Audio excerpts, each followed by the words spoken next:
Game हमने ये हम लोग एक सेलेक्ट मॉन्स्टर ट्रक गाइस, ये गेम मैंने डाउनलोड किया बस आज के लिए, तो डिलीट कर दूँ गाइस। ये देखिए गाइस, ये क्या लंबी जंप मारती है गाइस, फुल स्पीड में हम जा रहे। अरे गाइस ये देखिए एक बंदा मुझसे फर्स्ट हो गया है।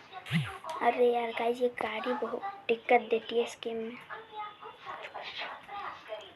गाइस। ये जो फ़ोन की बात कर रही है इसे मत ध्यान से, क्योंकि वो कॉल कर रहा है मेरा भाई एकदम किसी को, अपने फ्रेंड को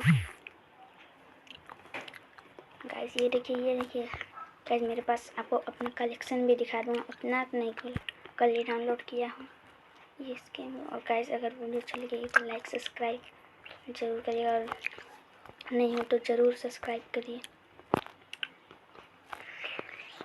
गाइस। और अगर आप चाहते हैं कि मैं फ्री फायर की वीडियो डालूँ तो कमेंट में मुझे ज़रूर बताएं गाइस। ये बंदा बहुत तेज़ निकल गया गाइस। इस बार नेक्स्ट वाला एक और बनाता हूँ मैं, नेक्स्ट राउंड में देखते क्या होता है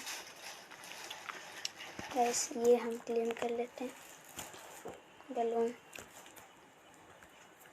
और गाइस जिसको भी अच्छी लगी ज़रूर लाइक करिएगा गाइस। ये हमेशा से ब्रेक आता है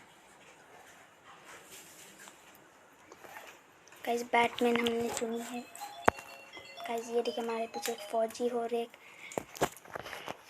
आप तो जानते ही ये कौन है, ये गाड़ी को तो आप पहचानती है जब इमरजेंसी होती है गाइस। ये देखिए हम इतनी लंबी जंप मारे। बैटमैन की शक्ति तब जानती है कि वो तो सुपर हीरो ही है और उस पर तो शक्तियाँ हैं कि नहीं वो तो नहीं जानते, पर उसकी एक रस्सी है जिससे वो उड़ के जाता है गाइस। आप देख भी सकते बैटमैन की साइन नहीं है यहाँ, ये है बैटमैन की गाइस। आगे की चक्का उठा के मैं चला के ये कर रहा गाइस। ये हमने पलटी कर दी यहाँ पे गाइस। और अब हम चलना गाइस, इस राउंड के बाद हम और नहीं बनाएंगे वीडियो गाइस। हमने ये जीत ली तो गाइस आज के लिए इतनी, अगर अच्छी लगी तो लाइक सब्सक्राइब ज़रूर करिए और बेल आइकन को भी